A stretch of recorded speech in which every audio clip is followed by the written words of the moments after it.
Hello guys, welcome to another video in which we would be discussing about how to add your National Trust card to Apple Wallet. As you all know, you can't add any external card other than debit, credit or transit card, drivers or state ID directly from the Apple Wallet itself. But don't worry, in this video we will help you find a solution for it. Just follow these easy steps. Step 1. Go to App Store and search for Card Manager Digital Wallet. Install the app. After installing, open the app.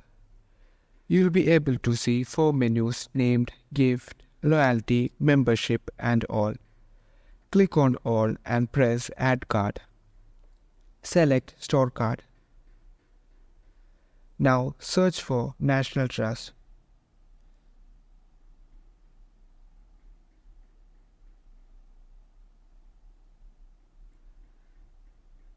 Click on it. Now you can scan your card via the front camera or enter your card details manually. After doing this, click on Save. Once you have saved it, you'll see a button to add it to Apple Wallet. Click on it and your card is successfully added to your Apple Wallet.